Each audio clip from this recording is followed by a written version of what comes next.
बिस्मिल्लाहिर्रहमानिर्रहीम। अस्सलामु अलैकुम वरहमतुल्लाहि वबरकातुहू। व्यूअर्स, इस लेक्चर में हम universal set, complement of a set, disjoint sets, overlapping sets और डिमॉर्गन्स लॉज जो हैं वो डिस्कस करेंगे। और इसी तरह एक हमारा लॉ है डबल कॉम्प्लीमेंटेशन लॉ, उसको भी इसी लेक्चर में हम डिस्कस करते हैं। Elementary mathematics 1 book to follow.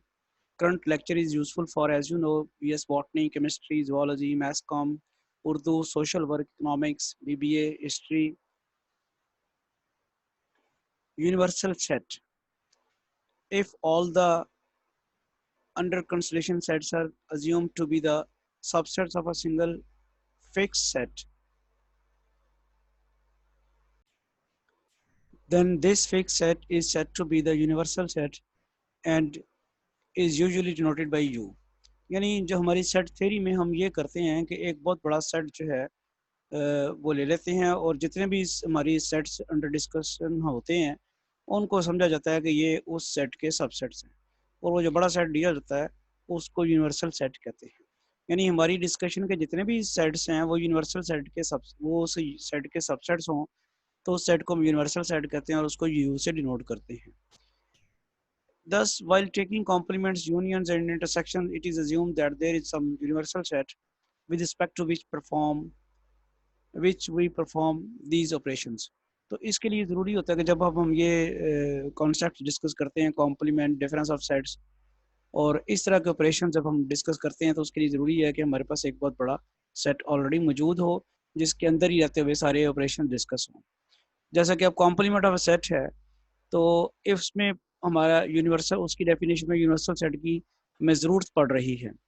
If U is a universal set and A is a subset of U, then the complement of A is in U is A complement U minus A। ये ज़रा गौर कीजिएगा, किसी set का complement जो है वो इस तरह आमतौर पे हम जो है वो करते हैं, इस तरह से हम इसको A कॉम्प्लीमेंट से इसको हम लिखते हैं, ठीक है जी। और उसके बाद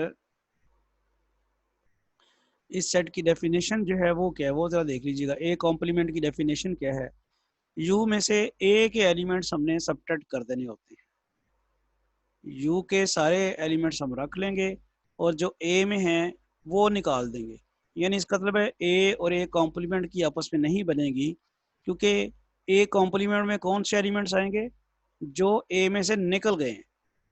तो फिर A कॉम्प्लीमेंट और A की इंटरसेक्शन हमेशा एम्प्टी सेट हुआ करेगी। जैसे आपने पता है कि कॉमन पॉइंट्स को हम कहते हैं कि इंटरसेक्शन में कौन से आते हैं, कॉमन पॉइंट्स आते हैं। आपको जैसे पहले से पता है कि इंटरसेक्शन में हमेशा कॉमन पॉइंट्स आते हैं, लिहाजा A और A कॉम्प्लीमेंट में चूंकि कॉमन पॉइंट कोई नहीं होगा इसलिए इनकी इंटरसेक्शन जो है वो एक एम्प्टी सेट होगी। A कॉम्प्लीमेंट की डेफिनेशन एक दफ़ा फिर देख लें कि सेट A को A कॉम्प्लीमेंट जो है यूनिवर्सल सेट के लिहाज से वो वाला सेट है जिसमें A के एलिमेंट्स को सबट्रैक्ट कर दिया जाए, बाकी एलिमेंट्स लिख लिए जाएं और A के एलिमेंट्स ना लिखे जाएं। इसकी एग्जांपल भी देखें कि हम डिसजॉइंट सेट्स कौन से हैं जिनकी इंटरसेक्शन फाई हो।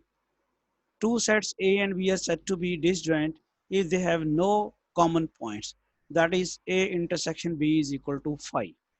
If A and B are disjoint sets, finite sets. If A and B are disjoint finite sets, that is both A and B are finite sets. Finite sets से मुराद क्या? ऐसे sets जिनमें elements की तादाद महदूद हो और उनका कोई कॉमन पॉइंट नहीं है। डिसजॉइंट का मतलब क्या हो गया कि वो उनमें कोई कॉमन पॉइंट नहीं है। तो दो कंडीशंस हैं, ए और बी डिसजॉइंट हैं और दोनों ही फाइनाइट हैं। फिर ये जो लिखा हुआ है ना यहाँ पे, ये लिखा हुआ है number of elements A intersection B, वो तो डेफिनेटली फिर क्या हो जाएगा, वो जीरो हो जाएगा ना। कोई एलिमेंट, कोई कॉमन पॉइंट तो होगा ही नहीं।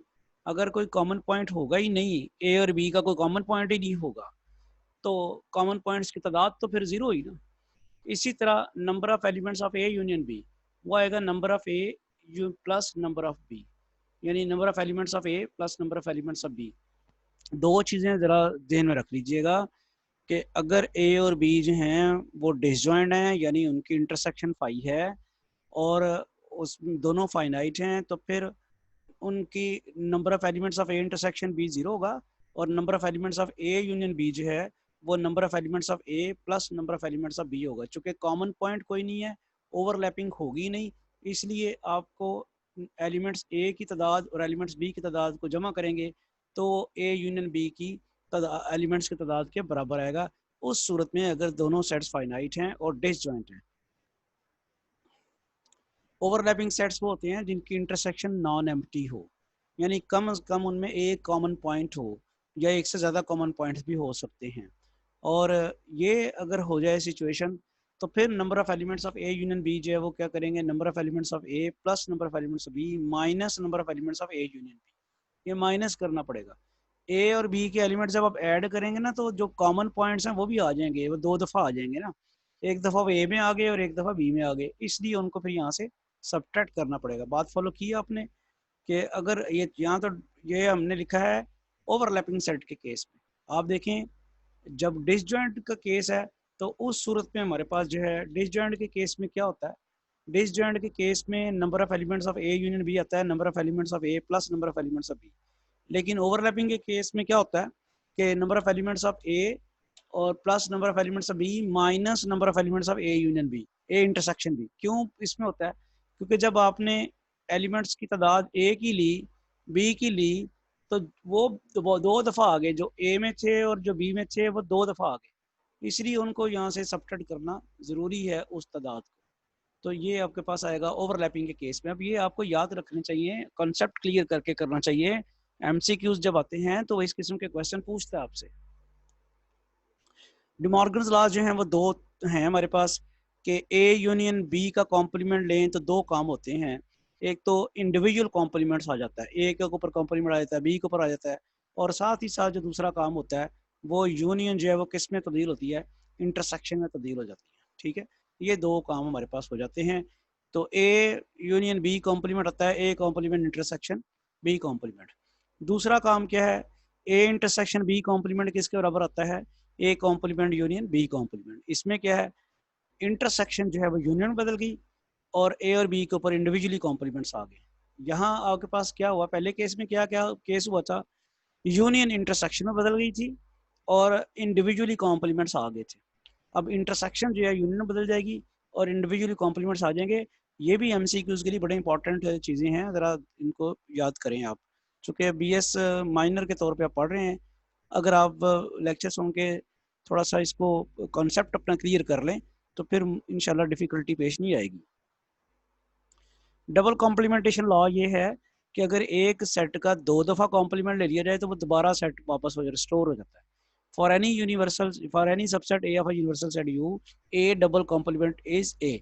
यानी कैसे क्या हुआ कि ए कॉम्प्लीमेंट में आपने लेते वक्त क्या किया, यू के वो वाले एलिमेंट्स दिए जो ए में शामिल नहीं थे, जब दोबारा लिया तो अब आपने यू के वो वाले एलिमेंट्स लेने जो ए कॉम्प्लीमेंट में शामिल नहीं है, तो वो तो सिर्फ ए के ही होने हैं ना। तो ये बड़ा इंपॉर्टेंट है, double complementation law, A complement complement is equal to A.